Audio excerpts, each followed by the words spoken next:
Buenos días y bienvenidos a todos para nuestro webinar semanal sobre la operación del sistema eléctrico, los mercados de commodities y los futuros de la electricidad.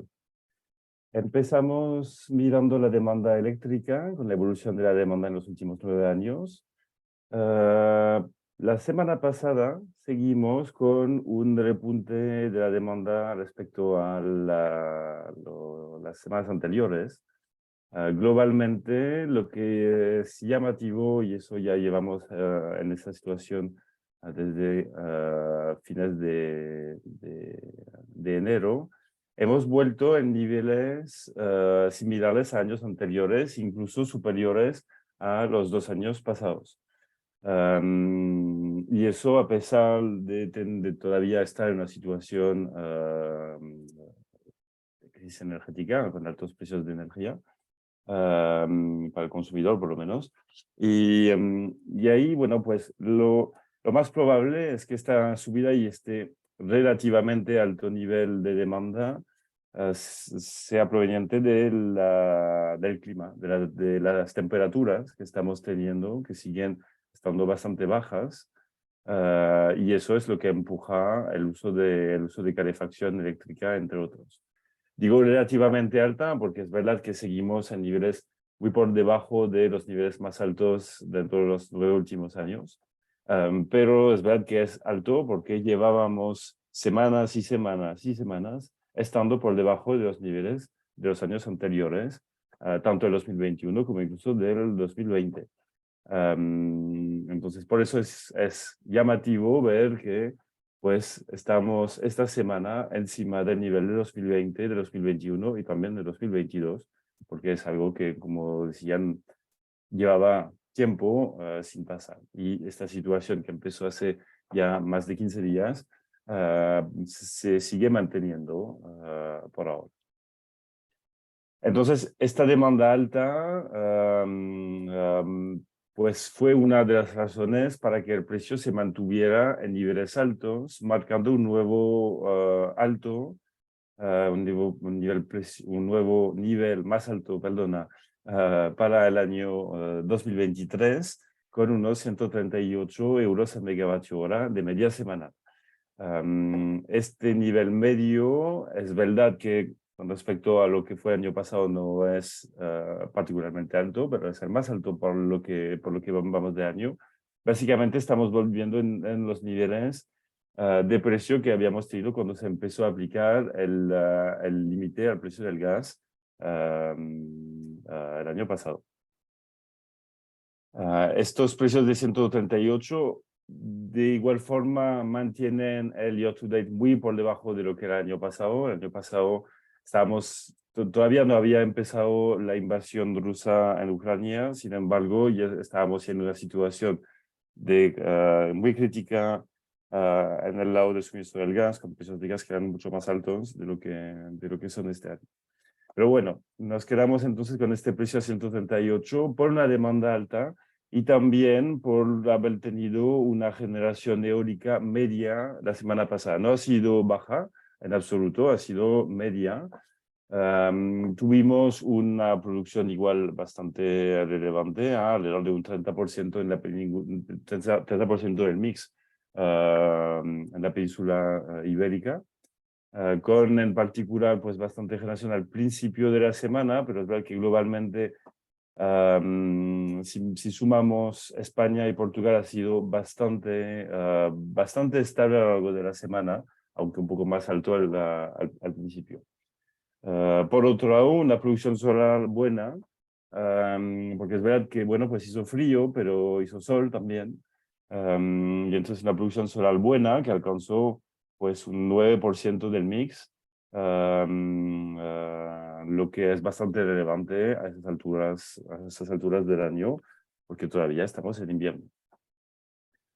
Entonces, el impacto de esta producción solar eólica sobre el mix, pues como ya vamos observando desde ya mucho tiempo, cuando tuvimos bastante menos producción eólica, es decir, en la mitad de la semana, eso se acompañó con un mayor uso del gas. Y es verdad que la semana pasada pues tuvimos una producción de gas relevante, alrededor de un 20% del mix de generación, Llevábamos tiempo sin ver esos niveles y ahí nuevamente volvemos a los niveles de producción del gas, donde aquí tenemos unos 10 gigavatios de producción de gas, un poco más incluso, que son los que empujan los precios al alza, como hemos observado. Lo que es notable es ver con respecto a lo que digamos, por ejemplo, este verano, una producción hidráulica relevante. La semana pasada la producción hidráulica representó un valor de un 20% del mix en la península ibérica. Es una producción relevante, no extremadamente alta, pero relevante, en particular porque es verdad que tenemos un recurso que está estando en mejores niveles con respecto a lo que fue el año pasado y el año anterior. Entonces tenemos los embalses que están en niveles aceptables y una disponibilidad de agua buena. Y es por eso, básicamente, que aquí observamos una producción hidráulica en base y no exclusivamente para pasar las puntas, como es algo que habíamos observado mucho durante muchas semanas.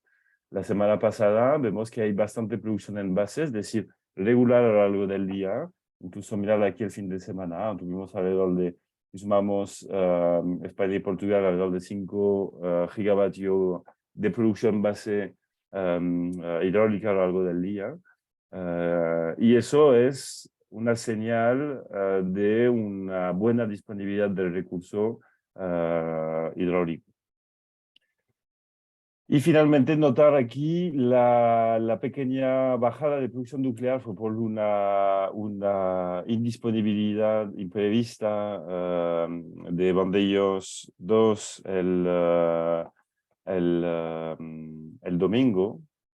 Que al final vino bien porque había bastante producción eólica para evitar potenciales inflexibilidades, como habíamos visto otras semanas, otros domingos en particular, en las semanas anteriores. Y finalmente una mirada a los precios, pues al haber tenido, como decíamos, bastante gas, los precios estaban bastante altos.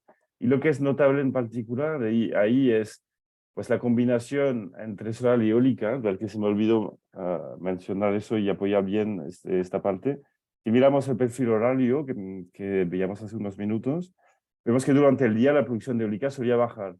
Eso por un lado es bueno porque pues, significa que hay una bastante buena complementariedad entre esas dos fuentes renovables. Pero por otro lado, eso pues hizo que durante el día no se podía bajar mucho el uso del gas, incluso de la producción hidráulica que funcionaba en base. Y eso es lo que hizo que el precio no ha caído durante el día con respecto a, por ejemplo, el sábado aquí o situaciones que llevábamos viendo semanas anteriores de mayor viento, por ejemplo. Eso es notable. Es notable ver que las semanas donde el precio no cae, porque eso es lo que se está volviendo y se va a volver cada vez más la excepción. Tener un precio que no cae durante el día es lo que va a ser la excepción. Tener precios al nivel de la noche o más bajo durante el día es lo que empieza siendo cada vez más la norma y lo será pronto para siempre, digamos. Eso es lo que os quería comentar esta semana. Ahí voy a dejar a Adrián seguir con los precios del gas. Muchas gracias. Muchas gracias, Valentín. Buenos días a todos.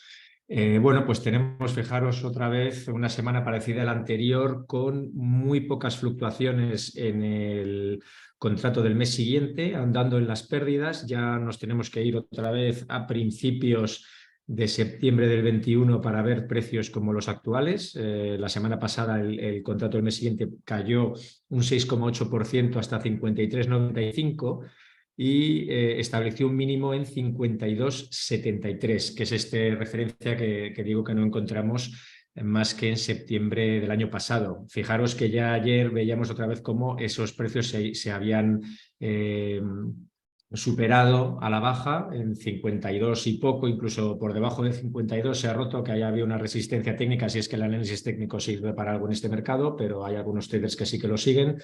Bueno, pues también ese nivel fue traspasado ayer. bueno, pues la situación es que no ha cambiado mucho con respecto a la semana anterior. Los almacenamientos es cierto que cayeron con más fuerza, un 0,56% al día frente a un 0,45% del anterior, porque hubo más frío.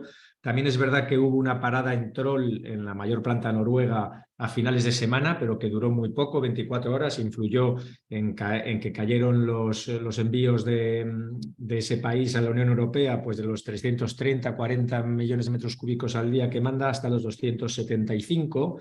Pero bueno, seguimos con los almacenamientos pues al 66% en este caso, siguen mucho más elevados que la media y que por supuesto que el año pasado. Y aunque Alemania lleva 3 semanas sin conseguir reducir su consumo por debajo del 15% con respecto a la media de los últimos 5 años, ya quedando tan poco invierno, parece ser que el mercado asume que no va a haber ningún problema, incluso ya para el año que viene, pues se está viendo también que el aprovisionamiento no va a faltar.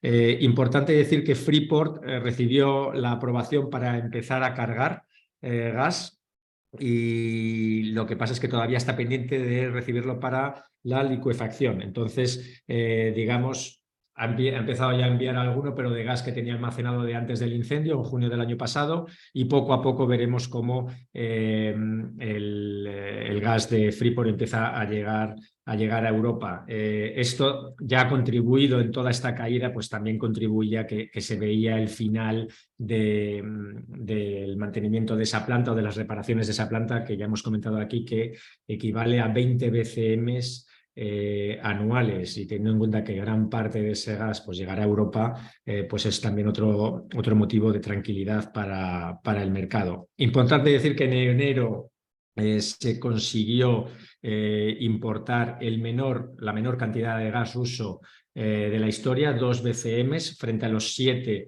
de enero del 22, y que aún así pues ya vemos que los almacenamientos están altos y que la situación está mucho más tranquila. Por lo tanto, pese a que la factura pagada por Europa ha sido enorme, han salido cifras esta semana que dejan casi en estado de shock, ¿no? Por la cantidad de dinero que se ha gastado. Sí que es verdad que se ha conseguido pasar este invierno y estar bien preparados para el siguiente. ¿Qué pasó con el CO2? Pues con el CO2 lo contrario. Sí que dijimos en su momento que el CO2 tenía había empezado el año con alta correlación con el gas. Esa correlación ya dijimos que se rompió. De hecho, fue la ruptura de esa correlación fue lo que llevó a muchos traders a tener que cerrar posiciones y, por lo tanto, verse obligados a comprar spot o futuros que llevaron a los máximos de los últimos 6 meses, y desde entonces pues el CO2 cayó, pero está respetando, digamos, el soporte que tienen alrededor de los 90 euros tonelada, que es un nivel muy elevado y que se sostiene, bueno, pues ya dijimos, por ese cambio en las posiciones abiertas de los inversores financieros y, bueno, por también la confianza que ha dado al mercado pues la aprobación de la reforma que hemos comentado aquí brevemente y que os recuerdo. Básicamente consiste la reforma del mercado de emisiones europeo, pues unos nuevos objetivos para 2030, que consiste en reducir las emisiones en un 62% en lugar del 43% frente a los niveles de 2005, y eso se va a conseguir pues con un corte en 2024 de 90 millones de certificados y en 2026 de 27 millones de certificados. Además, el coeficiente de reducción lineal subirá del 2,2% actual al 4,3%, y en la reserva de estabilidad de mercado pues se llenará con un 24% anual en vez del 12% que hay ahora mismo. Esto se votó, fue aprobado la semana pasada por el Comité de Medio Ambiente del Parlamento Europeo, y falta, sin embargo, otro factor que nosotros decimos que el mercado está orillando, porque si no, esta subida tan alta no se entendería si estuviera teniendo en cuenta. Falta la famosa votación sobre la financiación del REPowerEU, y esto pues tiene que votarlo hoy también el propio Parlamento. Peter Liese, que es el ponente de la reforma del mercado, ya ha dicho que él esperaría precios por debajo de estos niveles una vez de que esta oferta llegue, este extra de oferta llegue al mercado, pero parece ser que de momento los participantes no están muy de acuerdo y los precios siguen muy elevados. Por último, el petróleo. El petróleo, la verdad es que había empezado a subir durante la semana pasada, se pegó un buen castañazo, pero a principios de semana ya empezó a recuperar parte de lo perdido y esta vela última final vino por la decisión de Rusia de cortar su producción, algo que algunos analistas ya venían diciendo que podía pasar, pero al final Rusia lo hizo oficial el viernes, un corte o una reducción de 500.000 barriles al día en su producción a partir de marzo del 23, equivale al 5% del total de su producción. Ya ha salido Estados Unidos diciendo que va a aumentar las ventas de sus reservas estratégicas en 26 millones de barriles. Y bueno, la OPEC Plus no ha dicho que no va a responder a esta bajada de producción de Rusia. Ya en el pasado ha habido otras bajadas unilaterales fuera de las decisiones del cártel de algunos socios, como de Arabia Saudí, por ejemplo, y tampoco la OPEC Plus ha decidido llenar esos huecos que dejan las decisiones unilaterales de algunos países, y el mercado, pues bueno, no le quedó otra que subir algo. Pero ya digo que la subida fuerte se produjo casi más a principios de semana y volvía a ser motivada pese a que en la anterior semana la OPEC Plus decidió dejar invariable su cuota de producción. Quizás la reacción de la anterior pues fue muy exagerada y los precios se recuperaron pronto a principio de la semana pasada. Y por último, los futuros. Simplemente decir que EX, lo comentamos en el weekly, en nuestro informe semanal, EX que es la plataforma donde más futuros se negocian en España, publicó su informe de Q4 del 2022 y ahí se ve pues lo que hemos venido comentando todos estos meses, ¿no? Que los volúmenes en este mercado han caído de forma muy significativa, un 50% en 2022 frente a los niveles de 2021. Se negociaron en 2021 el equivalente a 120 teravatios hora frente a los 240, más de 240 que se negociaron en 2021, y 2023 está empezando también con niveles bastante bajos. Y eso, que los márgenes iniciales que solicitan estos mercados, las garantías que hay que poner para poder negociar estos instrumentos financieros, han caído significativamente. A finales de 2022 estaban en 320.000 euros para un futuro del año siguiente, en este caso el año 23. Ahora el futuro del año 24 requiere unas garantías de 124.000 euros, es decir, algo más de un tercio de lo que se requería a final de noviembre para el producto anual del año siguiente, ¿no? Es esto que parece que es un recorte muy significativo, y lo es, de los márgenes iniciales. No hay que olvidar que antes de la crisis energética las garantías requeridas por estas cámaras no pasaban de los 35.000, 40.000 euros por un contrato del año siguiente, lo cual pues deja a las actuales 3 veces por encima de lo que venía siendo históricamente la norma, ¿no? También están los precios pues a esos niveles, ¿no? 3-4 veces por encima de lo que era la norma. Centrándonos en la evolución de los precios de la semana pasada, pues bueno, caídas generalizadas en todas las referencias. Esta vez no se salva ninguna, sí que es verdad que fueron muy moderadas, casi todos los precios más o menos repiten con lo que pasó la semana pasada. Cierra el Q2 23 en 122, el Q3 y el Q4 los tenemos en 142 y 147.